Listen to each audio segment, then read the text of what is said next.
Welcome to the Healthy, Wealthy, and Smart podcast. Each week, we interview the best and brightest in physical therapy, wellness, and entrepreneurship. We give you cutting-edge information you need to live your best life, healthy, wealthy, and smart. The information in this podcast is for entertainment purposes only and should not be used as personalized medical advice. And now, here's your host, Dr. Karen Litzy. Welcome back to the podcast. Today's episode is brought to you by the fine folks over at Net Health. I am so excited that they are sponsoring the podcast. They came on in January for the year, and I could not be more honored to be partnering with them. So what do? They help to expand your visit capacity, get you paid for your services, ramp up patient engagement, and eliminate worries about documentation and compliance, all through Redoc powered by XFit, which is a cloud-based, fully integrated EMR and billing solution. So if you want to learn more about Redoc and complete revenue cycle management, visit them at nethealth.com/healthy. So big thanks to Net Health. Now, today's episode is yet another that was recorded live at CSM by my wonderful co-host and friend, Carrie Fuller. So she is a certified physical therapy assistant in neurodevelopmental treatment, a professional yoga therapist candidate in the practice of medical therapeutic yoga, and received PTA recognition of advanced proficiency in neuromuscular physical therapy from the APTA. She earned a Bachelor's of Arts summa cum laude disability studies in 2016 at the City University of New York. She is currently the New York Physical Therapy Association Greater New York District Secretary and has been a Greater New York District Delegate to the Delegate Assembly for the past 8 years. At the national level, Carrie is the elected PTA caucus representative of the New York chapter and will have participated in the APTA House of Delegates for 7 years this June. God love her. She has been an ambassador for PT Day of Service for the past 3 years. She presently works as senior physical therapy assistant at Mount Sinai West right here in New York City. And she is interviewing the wonderful Dr. Ginger Garner. Ginger is running for office. We always say, how come more physical therapists aren't running for office? Well, now we've got one. So Dr. Ginger Garner is a University of North Carolina at Chapel Hill trained doctor of physical therapy, as well as a licensed athletic trainer and professional yoga therapist. She has spent over 25 years studying and creating best fit, evidence-based yoga practices in and outside of healthcare. A clinician and researcher specializing in functional integrative medicine and wellness, Dr. Garner is the founder of Professional Yoga Therapy Institute and author of Medical Therapeutic Yoga. Now translated into 4 languages, she has spent her career advocating for maternal health and recently spoke at World Congress on Physical Therapy on the global maternal health crisis and what mindful integrated physical therapy can do to affect postpartum outcomes. And she is now running for the North Carolina Senate District 2.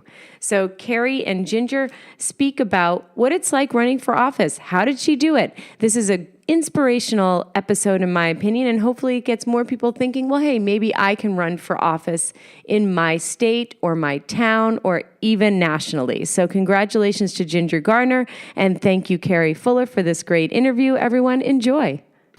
Welcome to the Healthy, Wealthy, and Smart podcast. I am guest host Carrie Fuller, coming to you live from the American Physical Therapy Association's Combined Sections meeting in New Orleans. I am thrilled to be sitting next to our guest today, Dr. Ginger Garner. Welcome to our podcast. Thank you. Glad to be here. She also just spoke at Combined Sections meeting yesterday with, was it Susan Clinton? Mm-hmm. Yeah. Yes. And what was that about?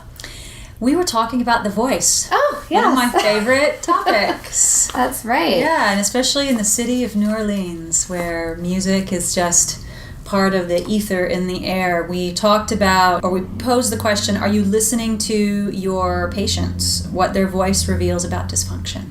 Awesome. That's perfect for New Orleans. I'm sure it's great. And now, Dr. Ginger Garner is running for North Carolina Senate, I think District 2. Is that correct? Mm-hmm. So, public office. That is our topic for today. Ginger, I am so excited that you're running for a Senate position in North Carolina. I've been saying for years that we need physical therapists and healthcare providers in public office, and so I think it's great that you're doing this. Thank you. Thank you, Carrie. I am honored to be in the position to do this. I think that for me, it's not been a decision that I've come to easily or lightly. And for most people, it probably isn't. But particularly when you're talking about and coming from where I'm coming from as a woman, as a mother, as a CEO, as a physical therapist, your social commentary and the things that surround the conversation of whether or not you do something like this puts the stakes higher for you. Absolutely. So it's been something that I've had to contemplate for quite a long time. Right. Yeah. So then what drove you or inspired you to run for North Carolina Senate? Well, we probably don't have enough time to get into the nitty-gritty of that, the complete backstory, but to make a very long story short, like I just mentioned, Carrie, for me, the contemplation of this started probably over a decade ago, and it started based on work that I did in my late teens, in my early 20s, into my early 30s, based on humanitarian aid, of just volunteer work and trying to make a difference with the lives of women and children in Haiti and the lives of women in Afghanistan and on the ground here in the United States. And when you have jobs like that, and I call them jobs because I think that's probably, for me, the best jobs that I've had of ones that never paid me a dime. Right. It's that volunteer stuff and work that really plugs you into your community and makes your life meaningful. Now, that is really why I'm running, because I am telling the truth when I say that those jobs were the turning points, the points that underscored that little voice inside my head and my heart that said, you're on the right path and you're doing the right thing because you're serving other people. And so for me, the want to run is no different than the want that drove me to become a physical therapist or to work on aid programs in Haiti or Afghanistan or here, in New York. And then that drive is to help people. Right. And that service obviously expands. As a mother, I'm a mother of 3, and to want to help other mothers have access to the care that they need. As a clinician and a pelvic PT in orthopedics, working with women in chronic pain for 20 years, that is obviously something that is driving me into service as well. So the want to help everyone, but particularly the women and children who can be the most marginalized voices and minorities in our society, are all reasons that I'm running. Oh, all amazing reasons. Absolutely. Can you tell us how you got started with running for public office and what steps did you have to take? Well, the first phrase that comes to my mind is one that's been used a lot, and I believe it's an African proverb, if I'm not mistaken, that says it takes a village to raise a child, I believe it is. However, when I've taken on any serious project at all, that quote comes back to me, that I'm not doing this for me. I'm not doing this because I'm strong enough on my own. The only reason that I can do it is because I have the support of other people, because it takes a village to do anything. When I wrote my first book, I said the same thing. Wow, it really is going to take a village to get this done. With the 15, 18 people I had peer editing and helping me review the book and making sure that it was on target with what we needed, and of course that it was based on evidence. So for me, how I got started with running is to reach out into that village and just to get that feedback. I mean, the first part of that village is asking my own family, is this something that we can actually take on? Is this something that is realistic for us? Right. I don't think that I can ever answer the question, is the time right, and say, oh yeah, the timing is perfect. I mean, who says that? No. So much in life, I feel like there's never the perfect timing for anything. So. Exactly. And the social commentary that I mentioned earlier that surrounds a woman doing anything, we tend to be highly scrutinized no matter what we do. You stay home, and you're scrutinized. You go out to work, you're scrutinized. You just volunteer work, which is incredible, enormous, important work in our society, you can be criticized. It really doesn't matter what we do. We're going to come under heavier scrutiny for that. So there is no perfect timing. For me, reaching out into that village and community of support, getting my family's support first and foremost. My children are among the most enthusiastic little citizens that said, "Oh yeah, Mom, that's fantastic. I'm so proud of you." That's awesome. Over and over. And then in reaching out to other people in the legislative level in North Carolina, in our General Assembly, and hearing their stories was empowering to me as a woman to overcome some of the social commentary that can be negative that we get. Oh, you're a mom. Why are you running? You're this. Right. Why are you running?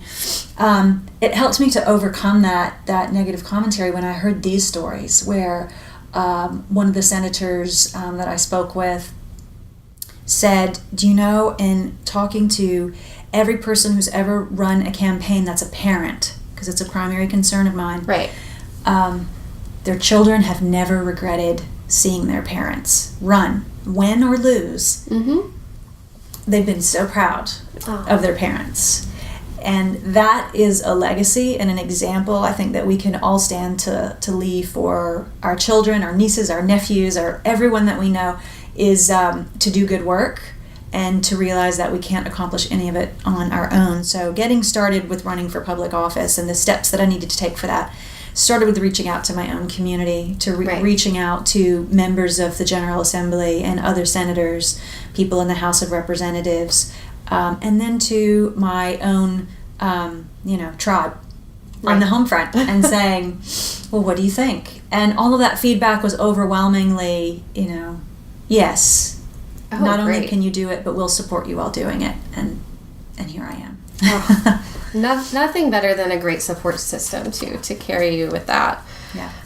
So what current issues are you wanting to advocate for in North Carolina, and why? There's a list longer than my arm of things that I would like to advocate for, and I think that's why most people earnestly want to go into public service, particularly in North Carolina, where I would have to drive a great distance just to get to the Capitol to be able to serve and do this. It would be a sacrifice and a big time commitment to do it. So the issues that I'm running on are very close to my heart, and for the people that I would be serving in the coastal region. First and foremost is our health and our environment. If we don't have our health and we don't have clean water and clean air, then we can't survive.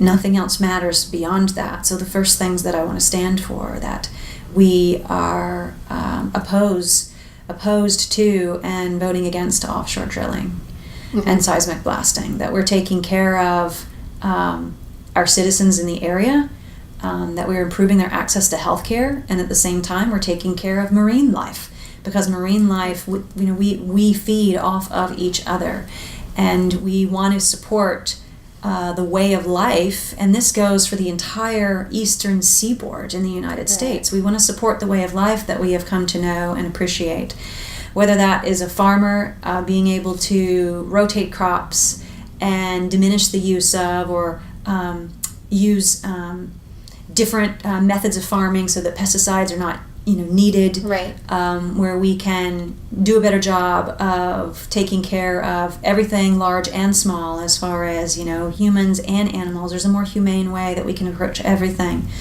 and then that goes into our healthcare. We do live in an underserved area, but I think lots of people can raise their hands in Florida, in Georgia, in South Carolina, across the board, and say, we don't have access to the conservative care that we need. We don't have enough access to mental health. We don't have enough physical therapists in our areas. And when we do we have the access to PT, the kind of PT or the kind of OT or conservative therapies that we need? Because that is the way that we're going to pull ourselves out of the opioid crisis, which is another area to target. And I think the biggest issue that overshadows all of that is, we want clean air, clean water, and health care, is education. if we aren't addressing education from an early childhood developmental stage when we know it's the most critical, all the way up through college and making it affordable, then we're not nurturing the next responsible generation. And that is the umbrella that goes over all of it, is we must nurture the next responsible generation. Oh, absolutely. And we have to take a really short 30-second break to hear from our sponsors, Net Health. PTs, what do you hope to accomplish in 2018? I bet providing even better patient care and increasing revenue are top on the list. First, expand your visit capacity. Then get paid for your services, ramp up patient engagement, and eliminate worries about documentation and compliance. The good news is there's one solution that brings it all to the table. ReDoc, powered by XFIT, is a cloud-based, fully integrated EMR and billing solution. Imagine PT billing, coding, compliance experts taking the back office work off your hands and reporting to you. Learn more about ReDoc and complete revenue cycle management services at nethealth.com/healthy. So what does your expertise as a doctor of physical therapy bring to this position? That's a good question. The first word that came to my mind when you asked me that question was compassion. I became a licensed athletic trainer, certified athletic trainer. Okay. We have both of those recognitions in the United States. In 1995, I became a licensed physical therapist in 1998, and I started out in sports medicine. I've ended up in orthopedics, pelvic health, mostly women's health, and obviously I as you're aware, put lots of emphasis on integrative therapies and the biopsychosocial approach. That is what we need overwhelmingly in our General Assembly, our legislature, and of course at the congressional level as well.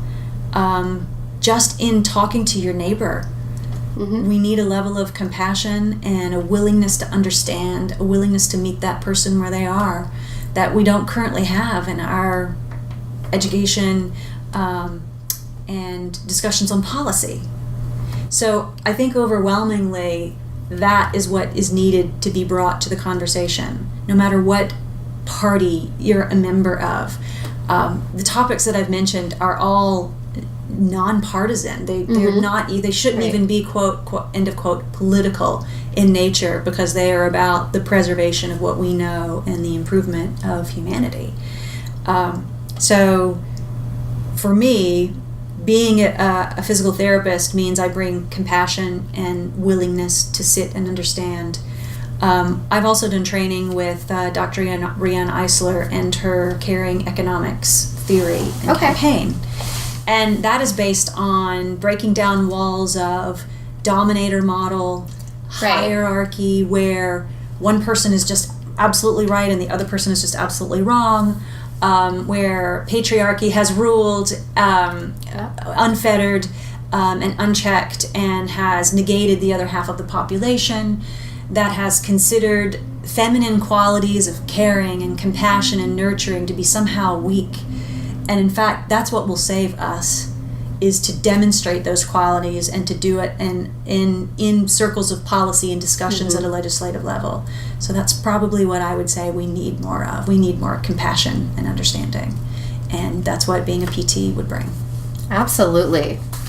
Well, after being a PT, I mean, you are a PT now, but that definitely makes you more empathetic and have that point of view. So that's wonderful. And for our listeners out there today that are interested in running for a public office, what advice would you give them? Yes, you can. Perfect answer. You can. Absolutely. You can absolutely reach out to me on that step 1, step 2, step 3.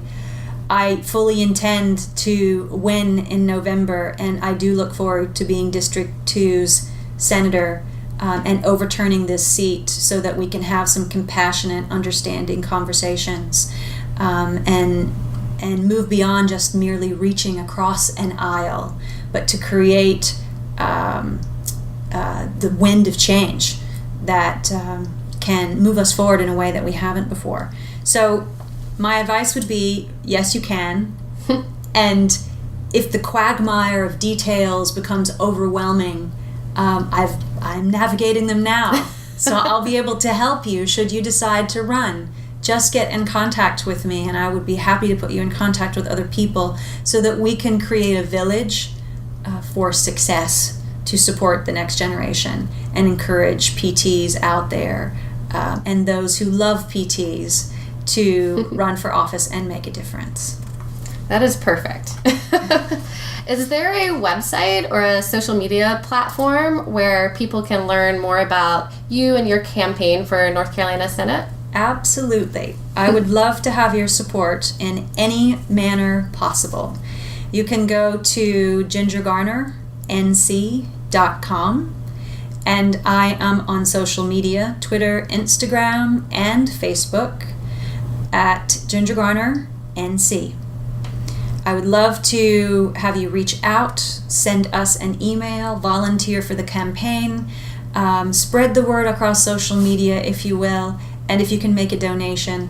That makes it possible to let the people of North Carolina in that coastal district know, and across North Carolina, that you have a choice in November, and that choice is one that I mentioned earlier. That choice is one where we can have conversations of compassion and understanding, and only then can we create great change. Oh, that is great. So please do visit her website and go to social media and support Ginger Garner in her run for Senator of North Carolina.